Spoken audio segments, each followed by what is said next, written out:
Good morning বন্ধুরা, আমরা ঘুরতে ঘুরতে আগ্রা থেকে অযোধ্যায় চলে এসেছি। অযোধ্যা রাম মন্দির দর্শন করব, কিন্তু অযোধ্যার ভিতরে রাম মন্দিরের ভিতরে ক্যামেরা মোবাইল কোনো অ্যালাউ নেই। আমি চেষ্টা করব বাইরে থেকে যতটা আপনাদের দেখানোর। সঙ্গে থাকুন, সাথে থাকুন।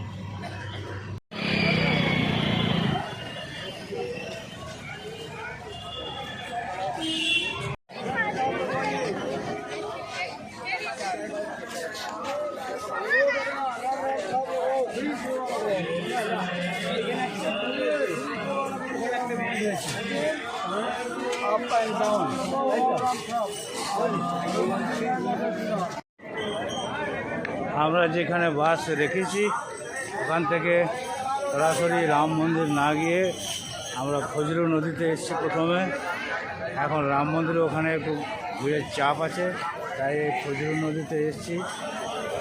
এই ফজলু নদী দেখে পরে কোন স্পটে যাব আপনাদের বলবো।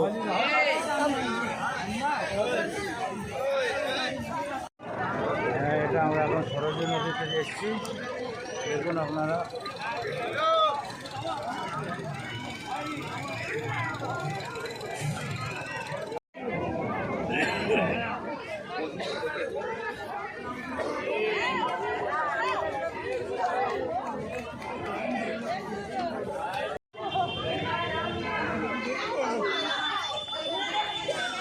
এই জায়গাটা রাম জন্মভূমি। এখানে রামের জন্ম হয়েছিল। রাম মন্দিরের কাজ এখনো সম্পন্ন হয়নি, এখনো কাজ চলছে। এই কাজটা রাম জন্মভূমির এখানটায় কাজটা হচ্ছে। সব শিল্পীরা বাইরে থেকে এসছে। দেখুন,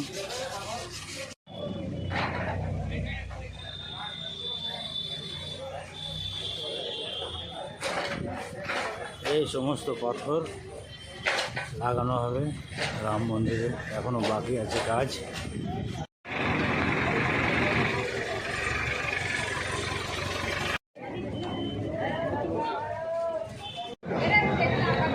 এই ঘন্টাটা তামিলনাড়ু থেকে এসছে। এর ওজন 6 কুইন্টাল।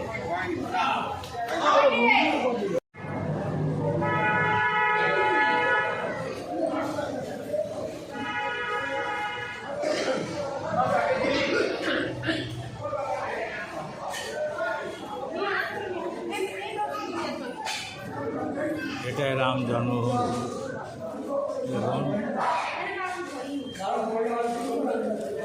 রাম সীতা লক্ষ্মণের মূর্তি।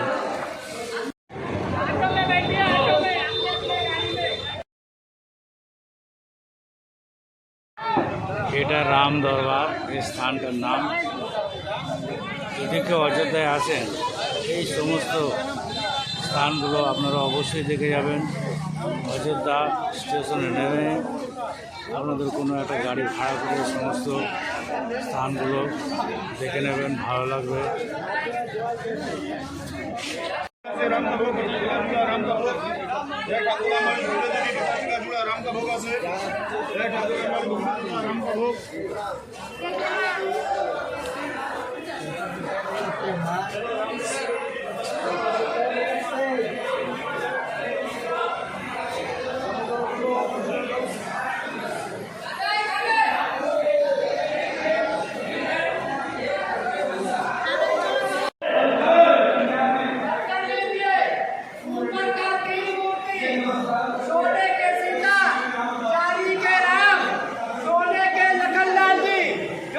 नदी गए थे ना, वो नदी से प्राप्त हुआ 2045 साल पुरानी मूर्ति का दर्शन।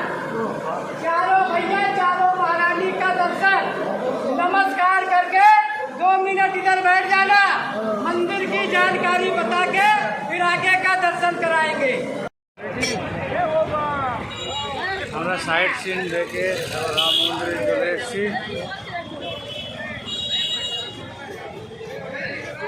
কোথায় গেল লোকটা আমাদের?